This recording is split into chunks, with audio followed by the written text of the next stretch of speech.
the bill everybody's been talking about, and what I'm hearing from the people on the streets, in offices, and wherever have been, that this is a blow, in fact, a sledgehammer to the open political debate in Uganda. And they even go further and say it goes against the ideals of the NRF government. When you came to town 27 years ago, that this was not expected of you. To them, those I've listened to, they think this is so disappointing. Do you get that kind of feel? Do you hear them?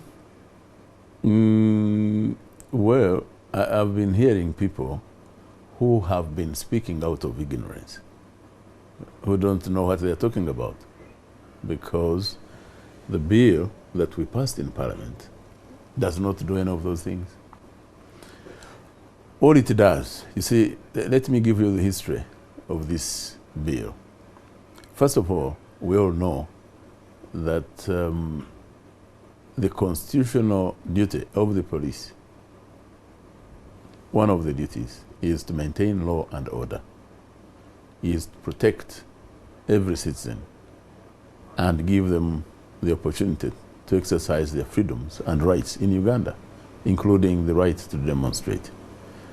Now, under the Police Act, which governs the conduct of the police, there was Section 32, subsection 2, which gave power to the Inspector General of Police to prohibit any demonstration or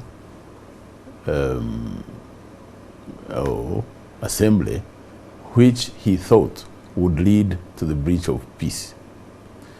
So a gentleman called Mwanga Chivumbi challenged this in the Constitutional Court, saying that this was in breach of the Constitution. Unconstitutional. Yes, in breach of Article 29 of our Constitution, which gives the freedom to people to demonstrate. And the Constitutional Court upheld his argument that indeed that subsection 2, which gave power to the Inspector General of Police to prohibit, was unconstitutional. So, but subsection 1, which was not struck out, actually provided that the police can regulate. So the question was, if we talk about regulation, how does the police regulate? That was important to address. So you're saying that if people want to exercise their right, they ought to know how those rights are to be exercised. So all we did was to bring up a bill to fill that gap that was created by the striking out of that subsection 32. Okay, let us put it more plainly. If a Mr. Kivumbi or a Mr. Kamara wants to demonstrate tomorrow, don't I have first to tell police, or in other words, ask for permission? Absolutely not. But I have to notify police, that's what it says. Exactly. Then police can tell me either to continue or not, and that's where the contention is. You see, as I said, police has a responsibility of maintaining law and order. Of maintaining law and order. But not stopping my freedom. Exactly. To protect you in exercising your freedom. Because there may be people who have an interest that competes with yours. And the devil is in that detail, because... Okay, I'm going to tell you the detail now, so that you identify the devil, if there is any. So, in exercising your right to demonstrate, the Constitution is clear that you should not prejudice the rights of others who may not be demonstrating. Let me give an example. Incidentally, let me also explain that this is only in public places. If you are going to demonstrate in a public place. The right to assemble is inherent. Yeah, but allow me to explain this. You cannot give it to me. But I have not said that anyone has taken it from you. You can't even take it away. But nobody has a right to take it away, including you taking away mine. See what I mean? My right. So why? My right is equal to yours. Police. So if you want to, if you want to demonstrate, and I don't want to demonstrate, why do you think your right is superior to mine? So police should come and keep law and order there. Precisely. But not to stop me. No, they will not stop you. Who said they will stop you? They can't. They don't have the power to stop you. all they do. Honorable Prime Minister, haven't you seen in this town when police is actually beating people, using tear gas, I think live ammunition, dispersing people who are peacefully demonstrating? Well, I don't know. You've seen more than I've seen, obviously.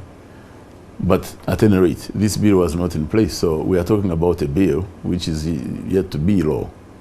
So I hope you are not accusing the bill of... I'm not accusing the bill, but I'm also exactly. showing you So, the men in uniform who are supposed to be doing the job they are meant to do. And now, if you say they are only going to keep law and order, they could also use the same bill to deny people their right. But we are It is inherent. But we are talking of something that has passed, that has happened before. It's a pointer to where we are headed. No. If the law was not in place, it couldn't have been responsible for what happened before it came into operation. But let me explain, yes, sir. Please. The idea is this. You have a right to demonstrate. I have a right to demonstrate. And these demonstrations are in public places, not private. And I've been hearing people say, if you are 2 or 3 or 10 people and you are going to attend a wedding, then you must ask permission of police.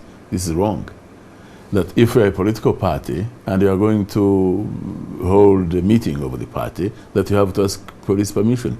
Absolutely wrong. That's false. That if you are a member of parliament, like me, and you go to Kanungu or Chinchizi West, and your supporters enthusiastically come to meet you, and they become a crowd, that you seek permission of police before that happens. If I'm going this is wrong. If I am me, I want the to reason why I came here tonight, which is not my normal practice, is because all of you in NTV and other public media have been misrepresenting this law, and I intend to give you information, all right? And the information is that there is nothing like that. If you are a church leader, you are a bishop or a sheikh, and you go and your adherents come to greet you, nothing. This law does not stop Honorable, I know that, but when it comes to issues of governance, asking government, demanding accountability, that's where you have a problem. No, absolutely not, because in relation to this bill, the only thing, okay, let me also make this point because the public may not know it.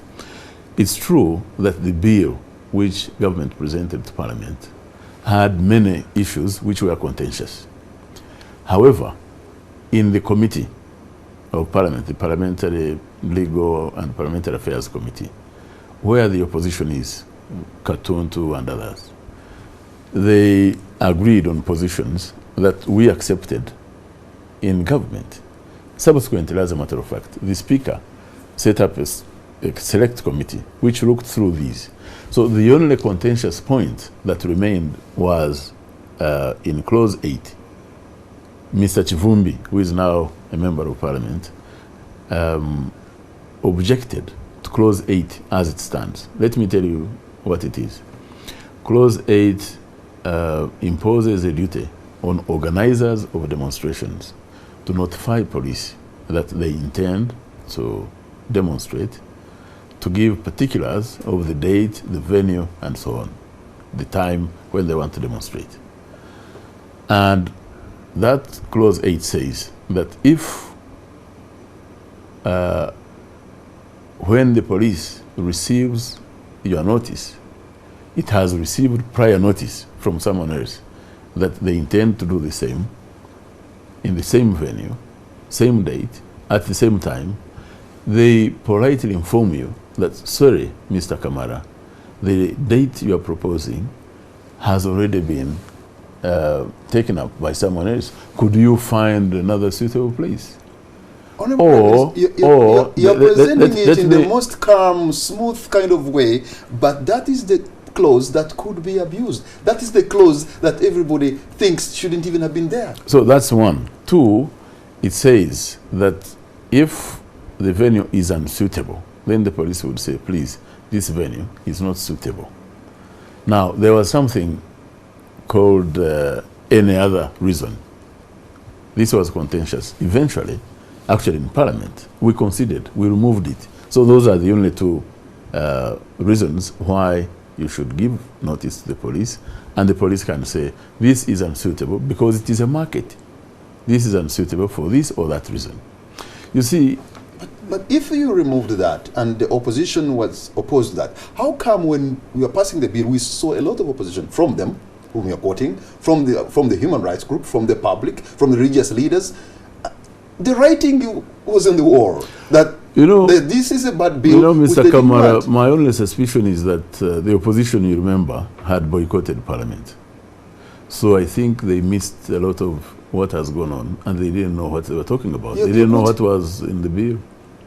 You're quoting Honorable Abdul Katuntu having agreed with what was finally made, but that is not true. Oh, well. Now, the competition is between your knowledge and mine. No, because they are on record for not having accepted this bill. Actually, what happened in Parliament, the chaos that happened, and they even said the NRM party smuggled in the bill on the order paper that was not even there on that day. Well, now that's a question of fact. I don't like engaging in that kind of talk because it's not helpful. And it's not important anyway. You know, the bill passed by majority in Parliament. It does not matter that there were other people who were opposed to it because it's not the case that laws pass by unanimity. No, it's not the case. But also, when we come back